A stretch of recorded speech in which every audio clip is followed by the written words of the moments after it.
Welcome to our special with former Ghana international Sulley Muntari. He has been around the Black Stars team throughout this World Cup in Qatar, and we have felt his inspiring presence and aura, encouraging and mentoring the players every step of the way. He's been here before and he has seen it all, but a few days ago he said he was done with playing active professional football. In the next few minutes, I'm going to talk to him about that and everything in between.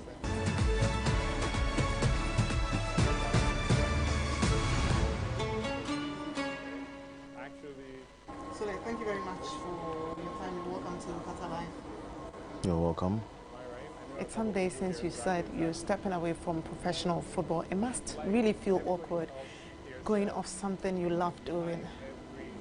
Not playing football is, I miss it sometimes, but it's not something that is making me, sad. Yeah, I've already tuned my mind out of it that I want to do something different. So tell me, what's next for you? You've come here, you've seen so many of your ex-players as well. We see them doing a lot of punditry work, also going into coaching.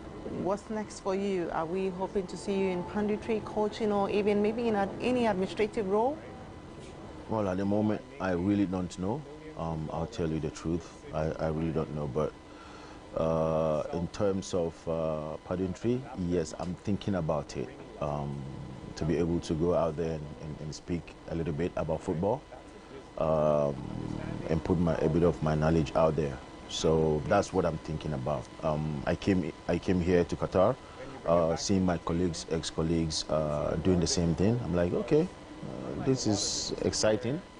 But then seeing them also gives me memories and all kind of things. So that's what I'm considering a little bit. And then after, of course, business, yes, I want to be doing businesses and all those things. I don't want to really concentrate myself on sport, on football, because I'm really tired of it. Maybe, I don't know, my mind might change at a certain point, but at this moment, I'm not really thinking about going into administration, coaching, or whatsoever. Interesting, but how would you describe your time as a professional footballer?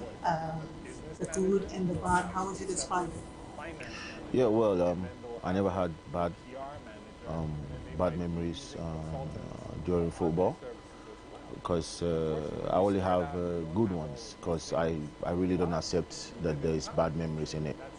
It's football, it's life, things happen around you, people around you make things that are not right, you make things around people that are not right. So I don't have any bad memories on that. But then the good ones, yes, trophies that you won, amazing games that you played, that I've played with my colleagues, national team in the club side. So it's just been amazing being in that career, being in football is just amazing. It's the thing that I love. I'm going to be playing till I'm no more, but not meaning playing in the competitive side, but with my friends, of course, yes. And so, tell me, your time in the national team saw a lot of talented players. Do you regret, or do you ever regret the fact that you guys couldn't win an AFCON? Yes, it's a big regret for me, because I but I did it on the club side. So why not with the national team? And we had amazing team, amazing years together. We played some exciting football, and we made our people happy. So we could have really concluded it with a trophy, but nevertheless,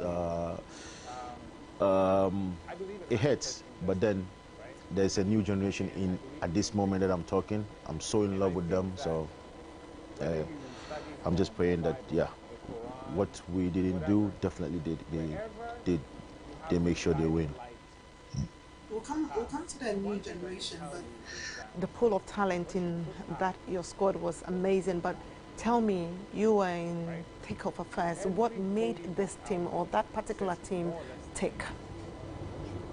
Is the desire to play. One is the love that we have for each other, and we're not egoist. We're not jealous with each other. It's just pure love. They were really men at that time. No, we started when we were very young. So we had, like, let's say 10, 12 players that we transitioned from the junior national team up to the senior national team. So it's basically the same players again that we were there and playing consistent all the time. And then Europe, we were playing in the big clubs. Not only us, but there were a few that were playing in the small clubs. But when they come to national team, it was totally a different thing. And we had a great. I had a great teammates, Steven Asamoah, Mike, Derek, Lai, and then the seniors. There were some of them, like Ibrahim Tanko was there earlier before he left, and Tuga was there, Augustin Ayefo. So we saw them and we got a little bit knowledge from them, and then we put it together. So as time goes on that we're growing up, we also formed our not clan, but formed a group. So we had super defenders, John Benza, Sheila Eliasu, and all of them, John Pento, you know, and then Quincy. It was just amazing. Draman. So I can mention a lot of them. We're just super amazing. Interestingly, you also scored some really mad goals for the national team. Right. But you are the 10th highest scorer for the national team. Which goal do you think is your favorite? If you cast your mind back, which goal of yours is your favorite? Yeah, I've done few, but I think it was the game against Guinea in Ghana, because that was the first game during the African Cup of Nations, and exactly we're playing home, so the excitement was there. It was a very last-minute goal that came, so it made the whole country happy.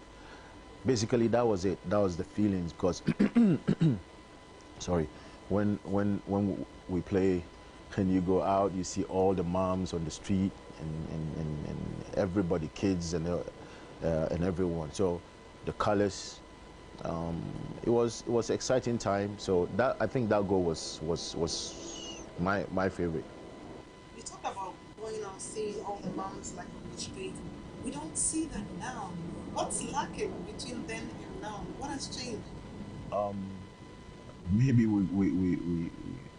they got too excited with us. We gave them so much hope. We really gave them so much hope. Because at that time, listen, you know that we never lost in Ghana since I started playing the national team. So I don't know if it's 15, 16 years or more. We never lost in Ghana. We won all our games. That I can remember.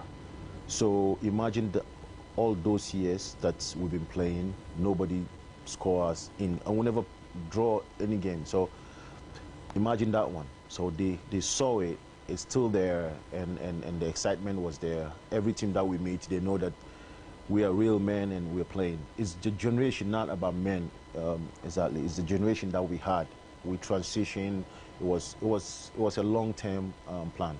Now, things gonna change, definitely. So there's a new generation that will come, and we'll bring back the same joy again. If you could have done one thing differently in your Black Stars career, what would that be? Winning trophy for Ghana. That's it. Other things, no. Only winning trophies, and that's it. For me, I think I have no regrets. Whatever I did in the national team, with the national. So when I always wear the national colors, I give everything out. It's not, I don't even think about giving it or not. It just comes naturally. So I'm really glad I represented my country in some way. I think I'm not done yet, not in terms of football, but in supporting the young ones, getting their feet on the right place, yes. Now, let's get to conversations about the World Cup. You've been here. The experience is amazing. But Ghana against Uruguay in 2010, have you gotten off the pain yet? Yeah, I have. But it's just that thinking about it is, we could have done this, we could have done that.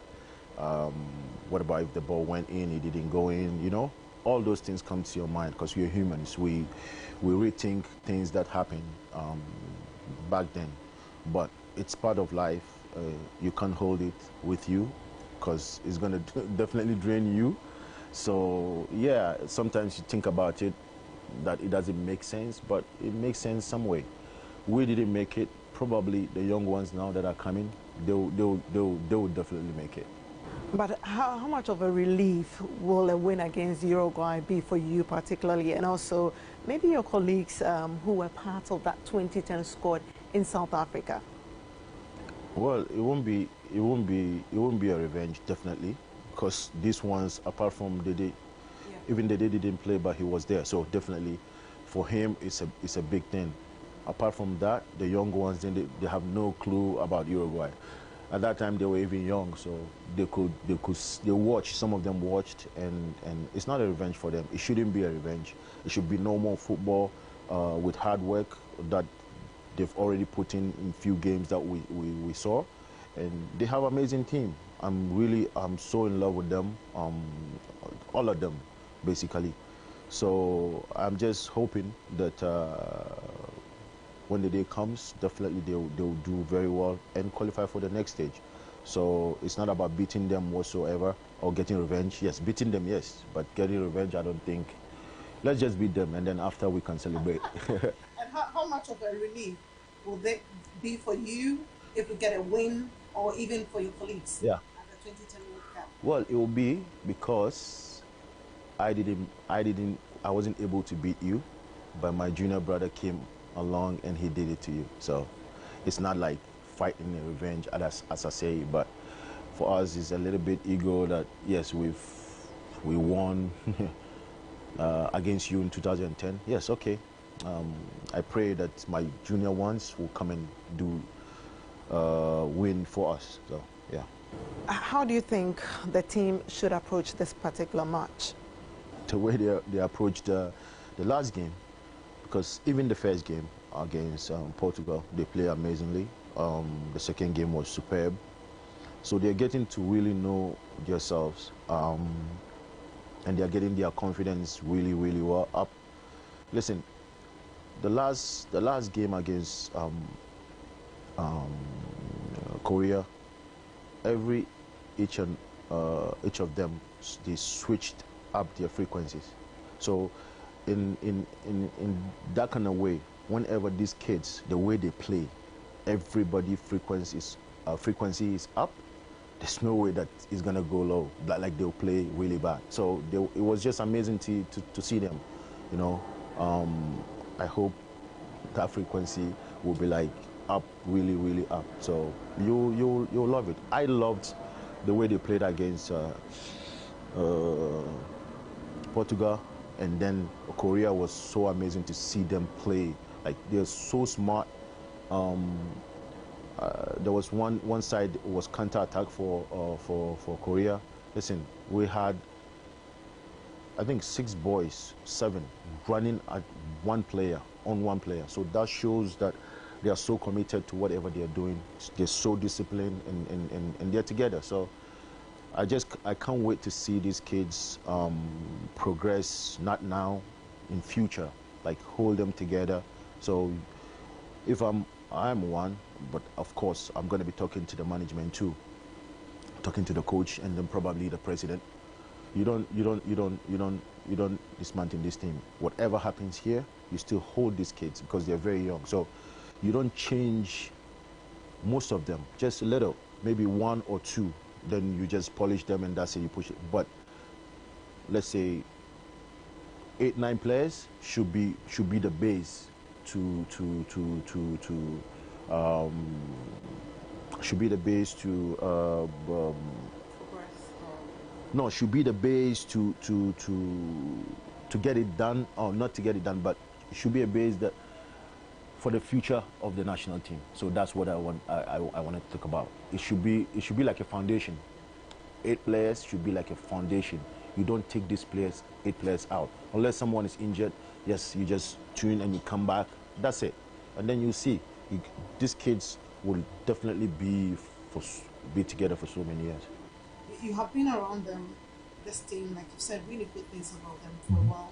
During this World Cup, I see you go down the tunnel to watch their warm-ups and everything. You go to the dressing room. What is unique about this team, and what has impressed you the most? Well, I just said it. It's the commitment. I think the desire to improve. That's what I see, and their talent, because they're amazing talent. They're very young, and the kind of pace, strength that they have, and kind of football they are playing now is very clean. It's very beautiful. So, as I said, you don't, when you see things like this, when you see there's a future, you don't distract the future. You make sure that you build a foundation around them. You make sure that they are well taken care of. You make sure that prayers are out of their sight. Prayers are out of their sight, meaning no controversies, things that are right for the kids. When you do that, you already installate a winning mentality to the kid. You already installate that you're protecting them. So when you're protecting someone in let's say in football, because yes, we're talking about them. When you're protecting them, they feel that you're protecting them. Whatever they need, you are there for them. You provide it. Whatever you say, you do it for them. Program-wise is done properly. Travel arrangement is done properly.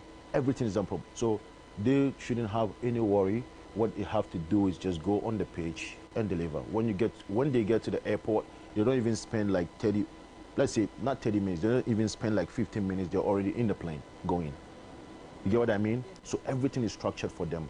Let them feel that, yes, you are our ambassador, because they are. You are our hope, because they are our hope. You are our everything out there. You are our soldiers out there. You are the one that will take Ghana out there, and then not people, but when you guys win, it helps a lot in terms of businesses and everything. It widens up Ghana. So if you want good for them, if you want good, or you want those kind of things, you need to definitely invest in it. Investing, it doesn't necessarily mean in money, but your time and love that you're going to show to them. These kids will break everybody. You've said so much about this team and how good they are or will become in the near future, but how far do you think this team can go beyond the World Cup and even possibly winning an Africa Cup of Nations? It's a preparation. You're not going to say that, yes, my kids are really good, so they've done one exams, he got 100 or he got 99, I think he's good. So when he comes home, you don't even look at his homework, or you don't even buy those right pens, right books for him to read. You get what I'm trying to say? So by seeing them now, playing first game, second game, now we're about to play the third game. No matter what happens, these kids, the way they've showed, it doesn't matter they've showed to anybody, but the way they carry themselves, I think they should be kept for so many years. And African Cup is going to be easy for them to win. You have been there, we've seen your commitment, we've seen your dedication. What does a dedication to a national team look like? Because sometimes we do not see that much these days. I really don't know how to answer this, but I think it's a different generation. It's a different generation. We keep on saying that, but it all comes to the preparation. It all comes to people around them.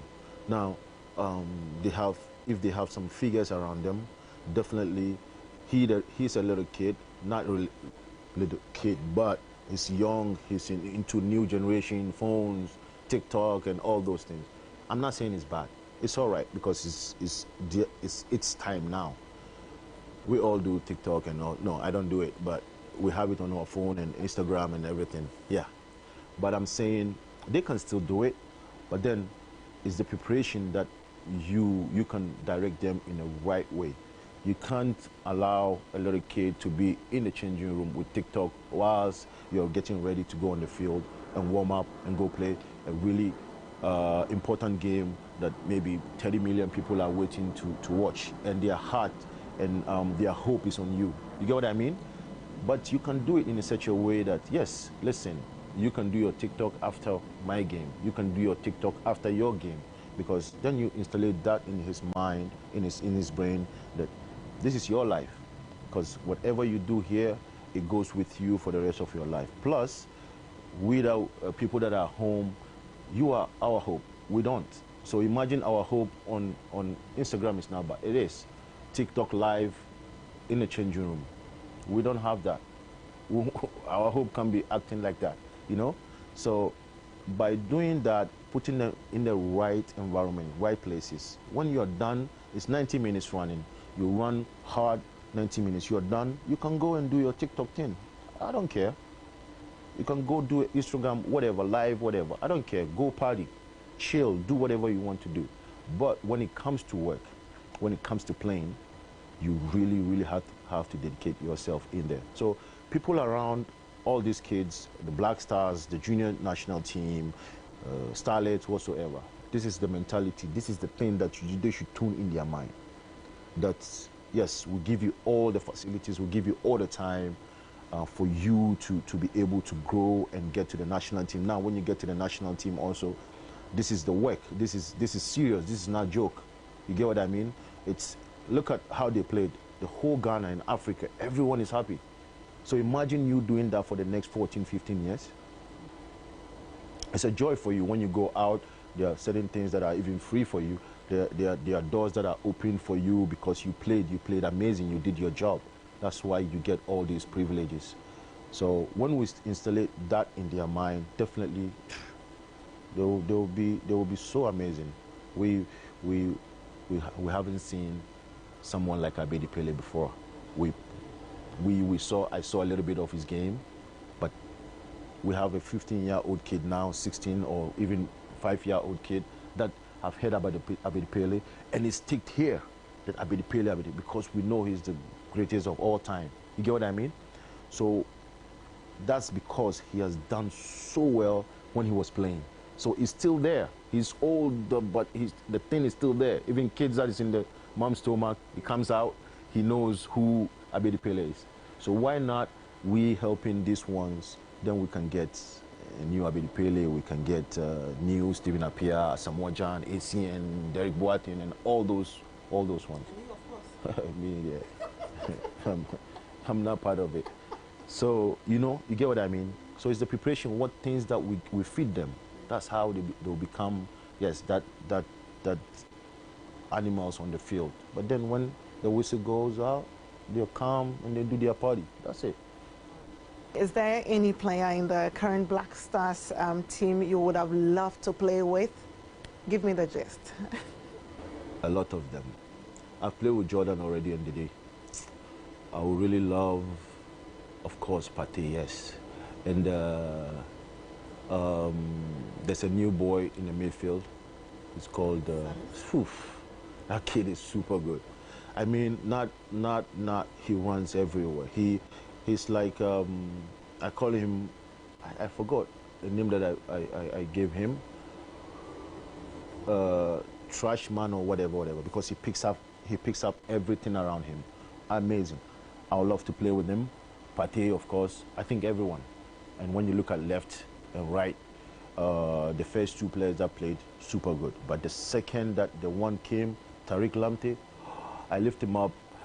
He felt like my little son because he's little. So I lift him up, you know. And if I'm playing with Tariq, because he has speed, he's very intelligent, my balls all will be with him. And then Inaki Williams, super intelligent striker. So you see, and their bench also. Now Kudus is just super crazy good. His strength. A bit of you in him? No, a bit of himself in himself, you know, because definitely I would love to see him break every records, mine, everyone's. I don't know other people how they're gonna feel, but mine. I want him to break everything. I want him to be the face of everything, you know. Not only him, Lamte, Iñaki Williams. Listen, we should have them in the Black Stars. Now, before when we're playing, Michael Essien, Steven, Asamoah, big guys, when you see them on the pitch, that other team, they get scared. So recently, Ghana, nobody gets scared anymore when he meets Ghana. But these kids now, everybody, that scary thing is back again. So I'm really excited. It's about time. Sulley, with you being a midfielder as well, players like Thomas Partey, especially in the middle, he's come under criticism sometimes in the national team. What do you think he can add to his game? Well, Partey is, for me, he's excellent. He's superb. He's a top-class, world-class player. You can't take that away from him. Never, never. He's so intelligent in the midfield. He's very, very elegant. When this kid play, it's just a joy to watch him play, basically. With the national team, I sit up there and then I always think, and it passes my mind, that I see Partey play, but then sometimes it's just that I don't see him around the team, like these 2 games. But if Partey switched for, like, let's say 25% of his strength, his mind, his intelligence, whatever the way he knows how to play, oof, Ghana team is gonna be crazy massive, because he's so smart and very good that he will change everything that we do. Basically, Black Star play, the dynamic, how we play, is gonna change for better, and like better and better. We'll keep on getting better and better, because with the other midfield, Salis and him, oh, the day he is super intelligent, he's up front. But with Partey, if he switch even only 25% of his strength on his ability, listen, we're not gonna have. It's gonna be joy to just watch the Black Stars. So, for me, you can't criticize him. I won't, and I don't think anybody should. Let's give him the chance. No, it's not chance. Let's give him his time. Let's just leave him. He will just switch, play, and one day he will switch. And when he switch, everybody will see the kind of player he is. Everybody knows. It's like Jordan. Everybody talks about Jordan. Let me come to it. Everybody talks about Jordan. But you don't know the strength, the addition that Jordan brings to the national team, even his club side. This kid is so strong, he's intelligent when he's playing, and he adds weight to the team. Whichever games that he played for the national team, for me, I think he was superb in every game, because he's so intelligent, he comes back, he defends. Which kind of player, a striker, even if he doesn't play striking role, he plays on the left or right, he's always in our box defending and then coming back again. So he changes his style of play to fit the national team all the time, you know. So for me, he's massive for the national team. Sulley, is there a good time to take predictions? Because I don't want you to say Ghana is winning. You know, I need real predictions. Now we say either 2-1, 3-1, 4-1. Your prediction for Ghana, Uruguay? 2-0 for Ghana. Well, they're scoring the goals. Have you seen it yet? Williams is going to score. Maybe 3. Williams is going to score. Dede is going to score. And then Kudus is going to score also. So 3-0? Yeah. Let me put it that way. Even if it comes 1, still it's a win. We just want to win. That's it.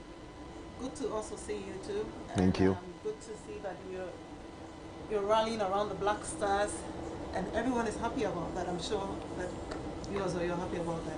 Yeah, because definitely I got supported when I was playing, so why not giving the same thing back? Plus, if someone is doing things, you need to support. You don't have, even though you have something, even if you have some bad memories, it's not, they are not to be blamed, and you should forget things, as we were talking about it before. People can hurt you. You have so much bad experience with them, but listen, you let things go so that you can live. You can be pure to your own self. So for me, the love is just straightforward. If I don't like things, you won't even see me there. If I do, you always have to, you will see me. So I just love the team, love everything about it, love my people home. So They love you too. yeah, so that's it. Yeah. Well, thank you very much, Eddie. You're welcome. Let's wish ourselves all the best. Guys, that was Sulley Muntari here talking everything career and the Black Stars with us. So over to the team in Accra for our continuing coverage and build up to that all-important game.